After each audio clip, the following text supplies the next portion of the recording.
જો ખેડૂત મિત્ર, આપણે યુટ્યુબમાં મૂકતા હોય છે, પર્સનલ ડિટેલ નહીં આપતા. તમારો પ્રશ્ન બોલો. હવે મારું એવું છે ને કે જમીન કપડન ખાતે છે સુંદરા ગામે.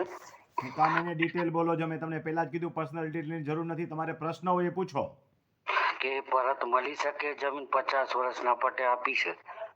કાગળ બાગળ વાંચ્યા વગર હું શું કહું પરત મળી? શેના પટ્ટે આપેલી હતી? ભાડા પટ્ટે આપેલી હતી. તમે આપેલી છે ભાડા પટ્ટે? ગીરો ખાતે. બધું લઈને બતાવી જાવ, એ વગર કાંઈ ખબર ન પડે. કાગળ પેપર જોયા વગર હું કેમ કહું અધરો અધર? પણ તમને એનું એ મોકલું તો ચાલે? રોજના મારે 300 મેસેજ હોય છે. હા 25 30 50 સ્કેન કરીને નાખો. એ બધાના વાંચવા શક્ય છે ખરા? એ તો જેને જરૂર હોય, અનિવાર્ય જરૂરિયાત રૂબરૂ મળી જાય. બાકી તો કચરો નાખ્યા જ રાખે વોટ્સએપમાં. મને પ્રશ્ન પૂછવાનો મતલબ એ છે કે સીધો પ્રશ્ન હોય હું તમને જવાબ દઈ દઉં. કાગળ પેપર ચેક કરવાના બધા કચરા વોટ્સએપમાં નાખો તો હું જોઈ શકું નહીં. એના માટે જો જરૂરિયાત હોય તો રૂબરૂ મળે માણસ. જરૂરિયાત વગર હું કહું તો એ કચરા નાખ્યા જ રાખે. હું 5 જણાને વાંચી ન આગું એમાંથી. હા, બરાબર. જેને જમીનનું ઇમ્પોર્ટન્ટ હોય, પોતાના પ્રશ્નોનું ઇમ્પોર્ટન્ટ હોય તો બતાવી જાય, નહીં તો લોકલ કોક એડવોકેટને બતાવી દે. એટલે મેં વોટ્સએપ પર લખેલું, તમે વાંચ્યું? મારા વાલા બધું વાંચી લીધું હોય, પણ આવા કેસના બધા કાગળ પેપર એક તો 50 વર્ષ પહેલાના હાથ લખાણના હોય, એ બધા વોટ્સએપમાં નાખો તો વાંચી શકાય નહીં. સીધો પ્રશ્નનો જવાબ હોય એનો ફટ હું જવાબ દઈ દઉં.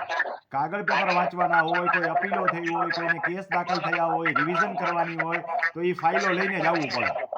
બરાબર છે. એવી ફાઇલો આ નાખે તો વોટ્સએપમાં કચરો જ નાખ્યો કહેવાય. એવા હું વાંચવા ન બેસી શકું કોઈના, કારણ કે જરૂરિયાત જ ન હોય. મારા 50 વર્ષ પહેલાના હમણાંના બધા કચરા નાખ્યા રાખે મારામાં. એટલે એ તો કાચા કાગળ ઉપર લખેલું છે. જે કાંઈ હોય એ તમે લોકલ એડવોકેટની સલાહ લઈ લો. રૂબરૂ મળી જાજો. હા, સારું. વાંચ્યા ઘાંચ્યા વગર હું કાંઈ સલાહ આપું નહીં. મારી સલાહ ખોટી પડે મને ગમે નહીં. એ વાત એ સાચી. હું કાંઈ પણ સલાહ આપું તો મને મારા મનથી આત્મવિશ્વાસ અને સંતોષ તો થવો જ જોઈએ કે મારી જવાબ સાચો છે એમ. એટલે લોકલ વકીલને મળવું જોઈએ એમ.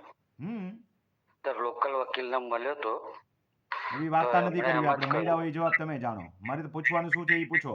કોઈ વકીલની ટીકા મારે સાંભળવી નથી અને હું કીધું મારે સાંભળવું નથી. મને શું પૂછવાનું એટલું પૂછી લો. તે બસ આટલું પૂછવું હતું કે પાછું મળી શકે કે નહીં એમ. એ તો જવાબ ચોથી વાર બોલું હવે કે હું વાંચ્યા વગર નો કહી શકું એમ? બીજો કોઈ પ્રશ્ન નથી. ભલે આવજો. હા, ખેડૂત તો કોઈ વાતમાં સમજતા જ નથી. એક ને એક વસ્તુ રિપીટ કરીને પાછા ત્યાં જ આવીને ઊભા રહી જાય. ભાઈ, કોઈ વસ્તુ તમારા ડોક્યુમેન્ટ જોયા વગર હું કંઈ કહી શકું નહીં. અને એવા ડોક્યુમેન્ટ્સ તમે ફોનમાં મને નાખ્યા રાખો, જો હું વાંચ્યા રાખું તો હું નવરો જ ન થાવ. રોજના 300થી વધારે મેસેજના જવાબ આપું છું, 60-70થી વધારે ફોનના જવાબ આપું છું. એમાંથી સિલેક્ટેડ કેટલાક ફોન જ હું યુટ્યુબમાં મૂકું છું, 2-4. જો એટલા મૂકું તો તમે કંટાળી જાઓ વાંચવામાં, સાંભળવામાં. તમે અહીંથી ભાગી જાઓ યુટ્યુબમાંથી કે આ રમણીભાઈ હું કચરા નાખ્યા રાખે છે. તો જો એ તમે કચરો સાંભળવા તૈયાર ન હોય તો આવા કચરા જોવા હું ક્યાંથી નવરો થાવ? જરૂરિયાત હોય એ માણસ હંમેશા આવે અથવા કોકને મળી લે, અથવા પ્રશ્નોનો જવાબ હોય સીધો ને સટ તો એ જવાબ મળી જાય.